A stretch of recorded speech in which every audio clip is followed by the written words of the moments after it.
Under the Radar, bringing movies and people together, one frame at a time.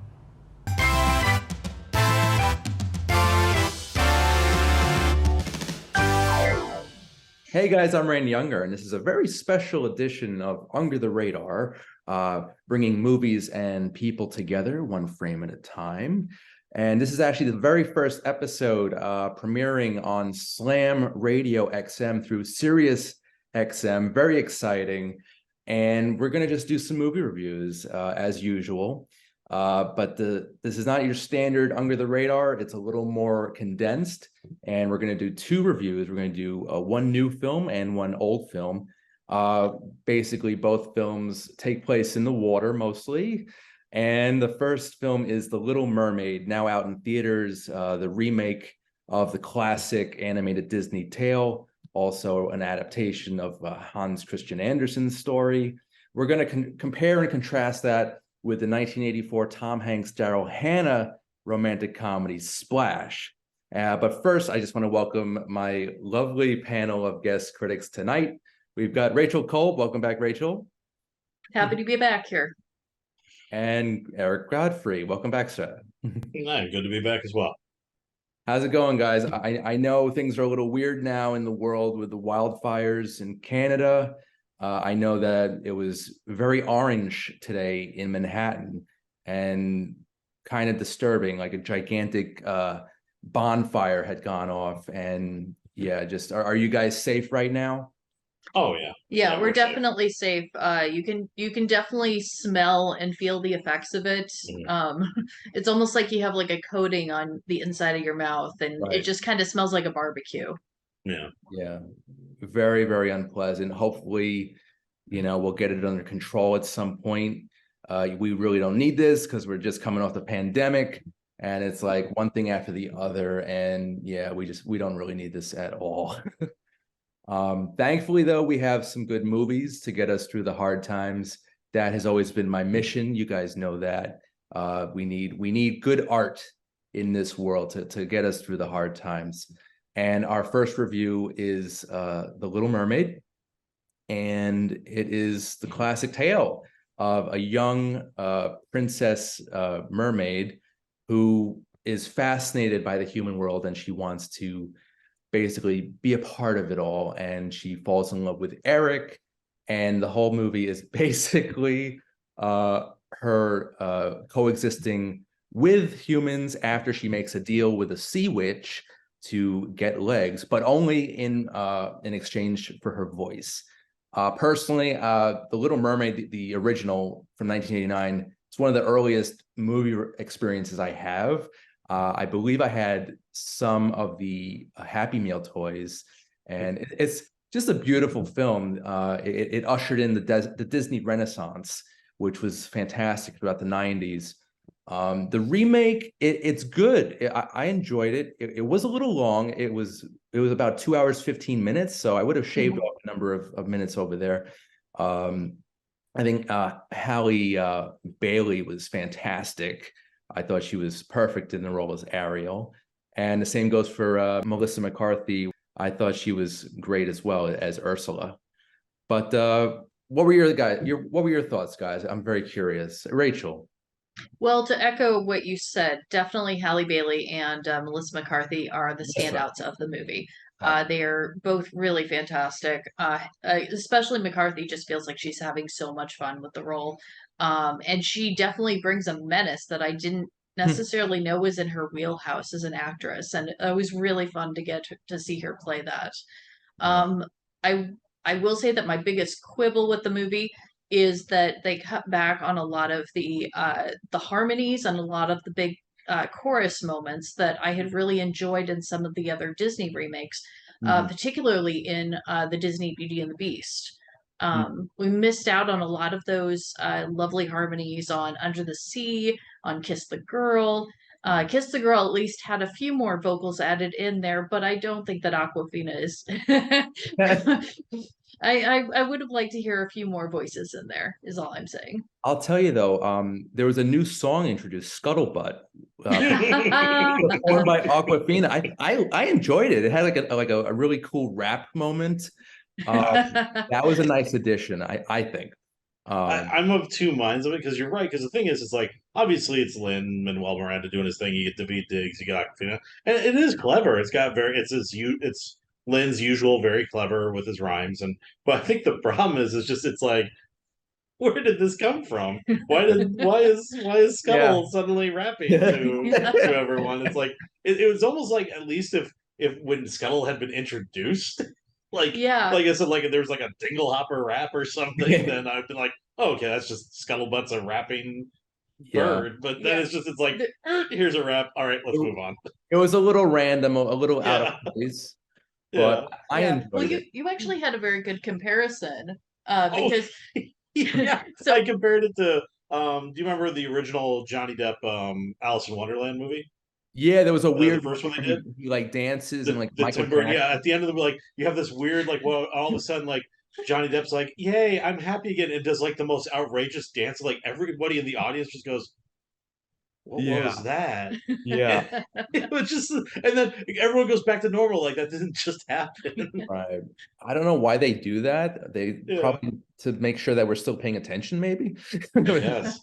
yeah, I think by far the best new song that they did is the one that's given to Halle Bailey when Ariel first is kind of joining the human world, and it gives her a bit of an inner monologue during those moments, because otherwise you get just silent Halle Bailey stuck in the human world. Yeah, So, I think you're right. I think it was to make sure that Ariel still had a voice while she was discovering everything. yeah. Because I kind of forget that in the original movie, Ariel just kind of goes to the castle and that's it. And then it's like, you're in the castle, Ariel, blah blah blah. And this one they actually like let's Yeah, let her go actually explore the world and like let her Yeah. see the world Well, outside of just Eric She in the she castle. she does get to go to the lagoon for Kiss the Girl, I'll lagoon with Eric, yeah. and they do get the moment with in the cart that they Yeah. kind of mirror in the. But I feel like this one they were like, let's actually have her see this world that she's obsessed with. Mhm. yeah. Yeah. Which was filmed in Sardinia, Italy, I Yeah.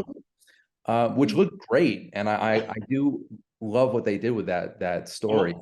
I'm also not gonna lie. There's a because you could tell they definitely wanted to flesh out Eric a lot more because in this Mhm. one, Eric, Eric just being the hunky prince that she falls for, and that's really his entire existence is hunk that Ariel likes. And in Right. this one, they tried to make him essentially the human mirror of Ariel, like he's obsessed with the sea world and all that such, Yeah, and give him his own little Moana song about singing about the sea. yeah. And but it cracks me up that his new origin is that he washed up on this Costa Rican town, and they're like, "Ah, we'll make you king." All right, come on. I think isn't it Caribbean? Oh, Caribbean, yeah, Yeah, he's Caribbean. Caribbean. Yes. Ah, we'll make you king. Come on up You here. know what? I liked a lot of things about this movie, but so the actor who played Eric, Jonah Howard King, Mhm. I've never seen him before. I think he is an actual singer. I'm not Yeah. sure if he's on Broadway, but I was not impressed by his work. He was very hunky, like you said, Eric, and Oh, they looked for every excuse for him to have the wet shirt come off when he's washing up and be like, "Ariel, where did you go?" Yeah, I don't think his acting chops were there yet. You know, I was not impressed with him, but Haley was fantastic. I think they Yes. did a great job. I'm sure that the casting process was insane and very extensive in finding Ariel. And I think Disney did a good job selecting her. She did a great job. Rachel made an excellent point.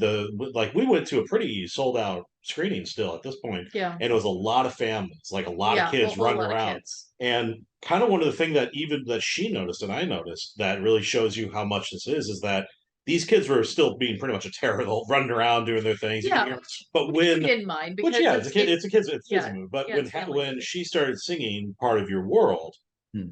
and like when she gets that high note, silence in the entire theater. Like all those kids were Yeah. just like locked into her. Mhm. And so it was like, Right. hey, that says a lot. The fact that when she started performing "Part of Your World," Hmm. that even the kids that were just like running around doing their things sat down and watched it because it wasn't probably easily the highlight of the movie. Yeah. Right. And to get kids to just sit down and just be quiet and pay attention Yeah, to that, in a movie that's theater. And I can yeah. say the same, I think, for Poor Unfortunate Souls. I think Yeah. those were the two Mm. Yeah. songs that translated the best between the original animated and the live action. Mhm. I Now, would agree. Speaking of the music, we've got Alan Menken returning. He did the score and songs for the first film, and here he comes back, basically adapting his own material, working with Lin-Manuel. It was really great to hear the score. It was fantastic. In some ways, it might be even better than the original. Just, expanding on the themes that he established over 30 years ago. Alan Menken, he's just a fantastic composer. He's done most of the Disney Renaissance films. And Yeah. Rachel, I believe he's also a Broadway veteran, if I'm not mistaken. Oh, yes, absolutely. Alan Menken very famously did Little Shop of Horrors with Howard Ashman. And Little Mermaid was actually their breakout after doing Little Shop of Horrors off Broadway.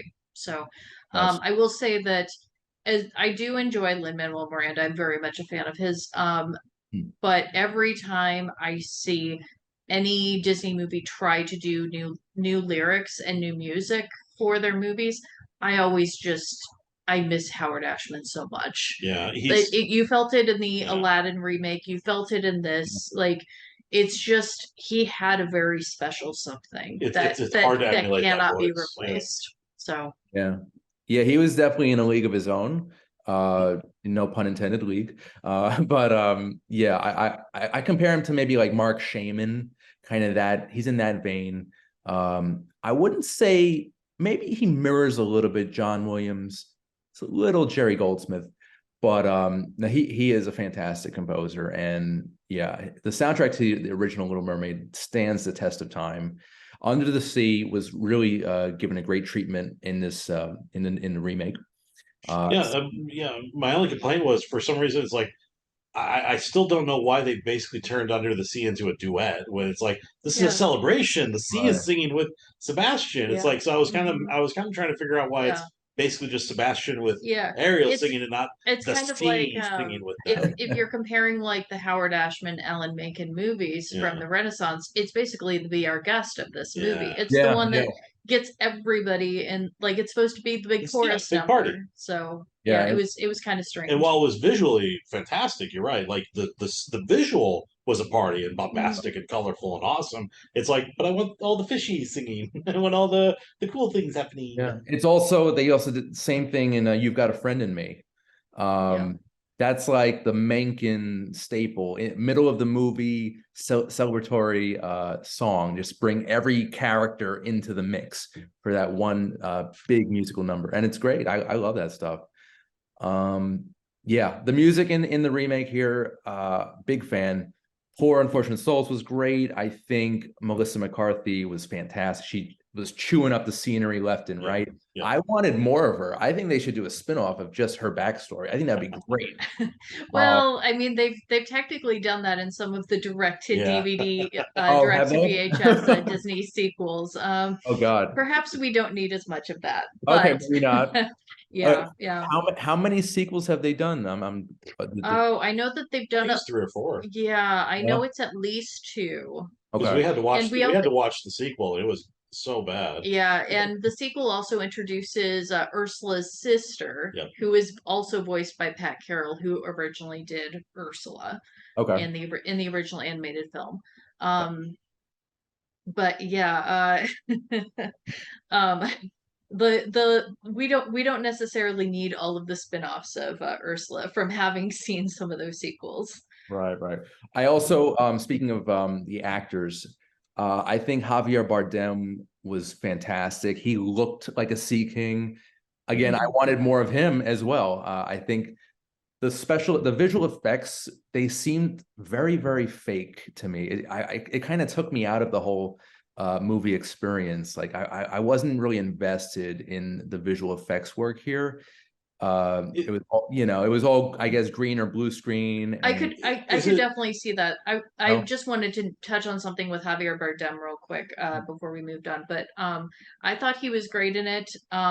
Something that I was brought back to watching this version was how much King Triton terrified me as a character in the original Little Mermaid, and how terrifying he is in this too.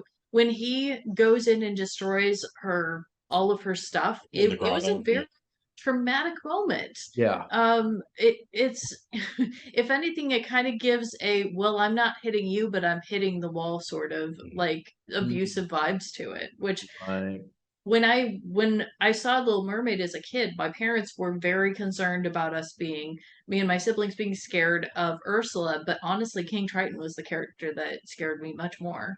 Yeah, it was a little hostile to say the least, to Yeah. destroying like her most desired and treasured possessions, just like destroying that part of her. Basically, he basically destroyed a part of her soul in a way.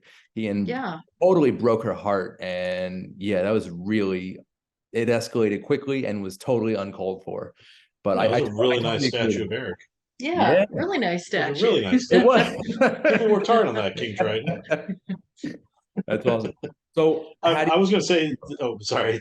I do, with the special effects, I do find it funny that we're now on the third, like Aquaman, Wakanda Forever, and now Little Mermaid has given us our third Atlantean. Like, there's a yeah, part of me that wants to replace King Triton with Namor from Wakanda Forever. I wouldn't be surprised if they did a live action remake of the Michael J. Fox Atlantis animated film. I could That's see that Uh, happening. probably going to happen. You never yeah. know. So, like, Um, now our third people under the water CG movie. yes. So guys, what compared to the original, like what did you think? Like, do you think it does the original film justice? Do you think it's kind of like an insult to the original? For me, I think it did a pretty good job. And again, a lot of these remakes, they reintroduce the story to a younger generation, and I love it when they do that. It's a good, even though it is a cash grab, it does introduce kids to the original source material. How do you guys feel about both films compared to one another? I would say that for me, it feels almost like a Broadway revival. That's what it feels like to me. It gives other people a chance to kind of get into these characters and have fun with it. It kind of also took me back to listening to the actor Titus Burgess talk about his experience, where he said he was cast as Sebastian when honestly he would have rather been cast as Ursula, which quite honestly, if Disney ever wanted to try to do another revival of their stage production of Little Mermaid, let's do it. Let's get Titus Burgess playing Ursula. I'd be all for it. Do it.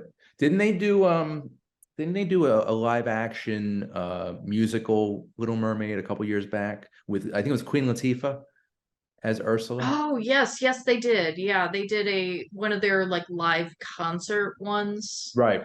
Yeah, yeah. Okay. Hmm. Cool. I wonder, I haven't seen that one, but I'm curious to see how it compares to this.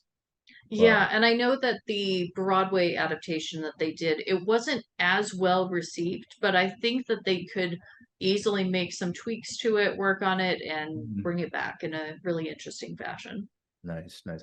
Eric, how did you feel about the remake as a whole? I mean, we're so far deep now into this whole remake thing. I think you're right. It's not Pinocchio. It's not like Oh it's God. I'd say it's pretty much kind of around the mid of what I've seen of the live action. It's like it's not my favorite, but it's definitely not bad by any stretch of the Right, imagination. it's right in the It's very middle. faithful in a good way.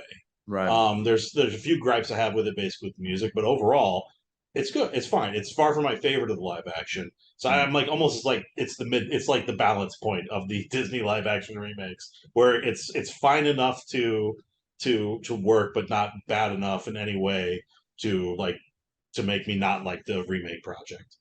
Fair enough. I wonder if, I don't think Disney has a thing now, like different phases for these remakes. Yeah, I'm like I'm the assuming they MCU. have some kind of business model for this Oh, I'm sure. Oh yeah, timeline. absolutely. But so guys, yeah, I just wanted to segue into another mermaid film, which it's kind of similar. It's a romantic comedy with Tom Hanks as a mild-mannered guy. He basically runs his late father's fruit and vegetable business, and he soon meets a mermaid played by Daryl Hannah, who he basically met when he was a young boy, or thought he met. He thought he might have hallucinated meeting this mermaid. And basically, they're in modern day Manhattan, well, 1984 Manhattan, and she hides this secret from him, and they basically fall in love. They get into this crazy adventure in Manhattan. Eugene Levy is a scientist who's hot on the mermaid's tail, or fin, trying to expose her for his own personal gain. John Candy plays Tom Hanks' brother, brilliant casting there. And it's directed by Ron Howard, who is one of my favorite directors. This is one of his early films, 1984. I love it. It's one of my favorite romantic comedies, one of my favorite Tom Hanks films. I believe it's also Tom Hanks' first starring role in a film. But I just want to hear from you guys. First, you, Eric, because you've seen this before. I know Rachel, today was your first time seeing it. So I want to say. It was, yes. Okay. Eric, what are your thoughts on Splash? It was fun revisiting it because it has been a very long time since I've seen it. And it is kind of one of those things where you forget how simple and legitimately charming it is, and how it's also weirdly E.T. with a mermaid. Yeah. Like it's like this is following the E.T. formula. Yeah, or Free Willy was Or the Free other one. Willy, yeah. Instead And of a how- phone, it's a conch. Yeah, and how funny it is about how I ended up deciding to read Roger Ebert through, because he did not like the movie. He gave it Right. 1.5 out of 4 stars. And the most interesting thing he said was he felt John Candy should have been the lead and Right. Tom Hanks should have been the brother. And I had a moment where I'm just like, man, that would have been. That would I have wonder what that would have done to Tom Hanks's career, because you're right. This was like the movie that started him outside of Bosom Buddies into the trajectory of Hanks that we have today. Right, But right. that Well, was, yeah, I agree. Yeah, it definitely catapulted Hanks into the stardom, because right after this, he would go on to do Bachelor Party and Volunteers in the Money Pit. Yep. But enough about those. You know, I love Hanks, and I his filmography. But yeah, I don't know. Splash is it was just a fun. It was fun revisiting it. Yeah, yeah. And also, I want to make a note of Babalu Mandel and Lau Gans, who wrote the screenplay. Very smart writers, very funny. They did City Slickers and Parenthood, which was also directed by Ron Howard, actually. But yeah, I can go on again with them as well. But Rachel, what were your thoughts? First time seeing it, it's still fresh in your mind. What do you think? Yes, it's still very fresh in my mind. So I'll start with the very positive, and then I'll move on to maybe some things that I would have changed. So I think Daryl Hannah is absolutely delightful. She is just so much like she's just got this very good, like warm, sweet presence to her. Like she has kind of a similar feel as Ariel does in the original Little Mermaid when she arrives on land, where she's doing things that are both comical, but it's just kind of like an "oh, honey, it's okay." You just kind of you empathize with her and you root for her. Right. I also thought that John Candy was very funny in it. Eugene Levy, it was really fun to get to see young Eugene Levy in there. He looks a few of exactly the the same, by the way. What's that? He looks exactly the same. Yeah. That's true. Yes, yes, he 30, does. 39 years later.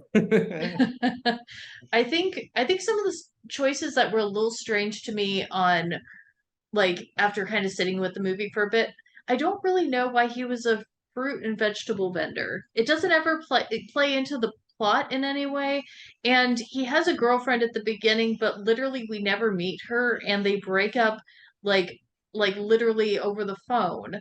So it felt kind of like it was unnecessary. I know, a bit unnecessary. I agree, but I do like the one joke of when he goes to the wedding and everyone's like, "Oh, we bringing your Yes. They're like, "Oh, she's not coming already." She left me That I already. thought was quite funny. Yeah, she left me already. My Yes. life's in shambles. Yeah, Everything but the first 3 rows. It's like I always love, especially early Hanks freakouts, and that's Yeah. like Mhm. showing the great Tom Hanks freakout. Yeah, well, Yeah. it's an early freak out predecessor to the famous League of Their Own. Who's blue? Yeah. Exactly. We haven't had that Tom Hanks freak out in quite some time. I'm trying to think. I think it's because he hasn't done as many comedies of late. Yeah. That's more comedy Tom Hanks. Yeah, his last movie, A Man Called Otto, he was a very quiet, very depressed guy. Did not go crazy. It's very subdued performance, actually. Very different from Splash. I don't know. He was a lot younger in Splash, so maybe that's why he had more energy. Yeah. But fantastic film. You know, and the makeup effects were fantastic on Daryl Hannah. The fin looked really good.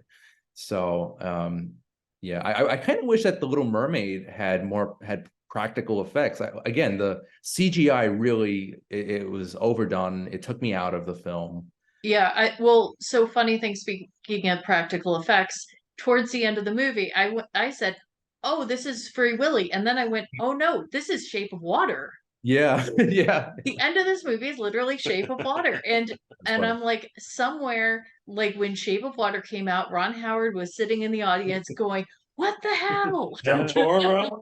Del Toro, you stole my ending." Yes.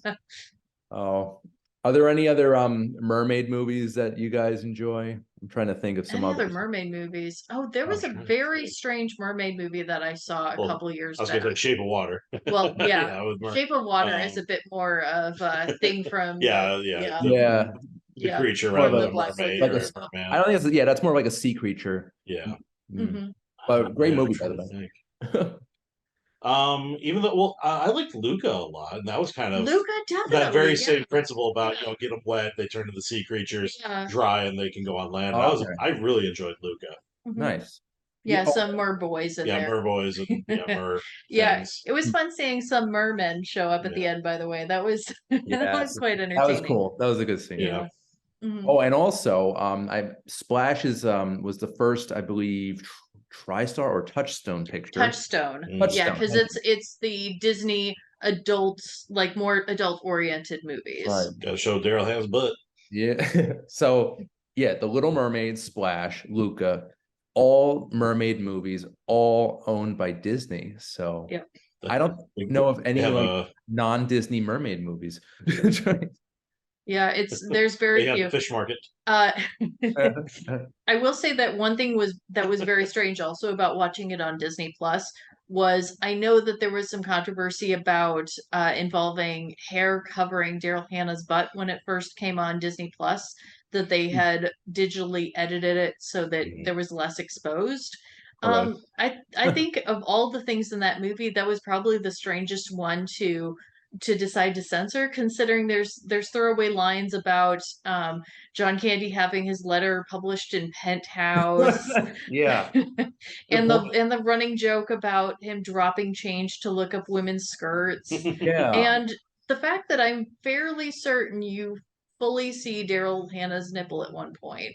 So it's it like very strange thing to be like, well, we gotta like lengthen her hair to cover her butt. Like but it was only a PG rating back very 1984. And that was the same year that they came up with the PG-13 rating. What was it? Because I know it was for Temple of Doom. I just couldn't remember what year. Yeah, it was both. It was Gremlins and Temple of Doom in 1984. So it would have been that year. Yeah. Also very progressive for a romantic comedy of that era to go with we're gonna sleep together and then we're gonna fall in love. Like I thought that was I was actually very surprised as to how quickly that relationship was consummated. I mean, it was love at first sight. So there you go. You should have been a censor back in 1984, Rachel. No, thank you. Absolutely not. Rejected. Nope. Nice. So, guys, we just have like a minute left, but I just want to go around. If you have any plugs, anything you want to mention right now, any projects? I'm good, but I'll turn it over to Rachel. Yes, you can find me on Instagram at Second Act Bake Shop. You can also find my sweet dog Dobby at Dobby the House Doggo on Instagram. Nice. Is he asleep yet? Oh, he's not out. And you can also find my baking and gourmet donuts over at the Law of Donut Engineering in Jersey City. Awesome. And for new episodes of Under the Radar, just check out the Under the Radar YouTube channel. Subscribe and share. Spread the love. Rachel, Eric, thank you for being my guests on this inaugural episode of Under the Radar. on Slam Radio XM through Sirius XM. You guys are always welcome. You know that. Even Dobby, he's awesome. So, guys, I'm Randy Unger. This has been Under the Radar, and we'll see you next time. Take care.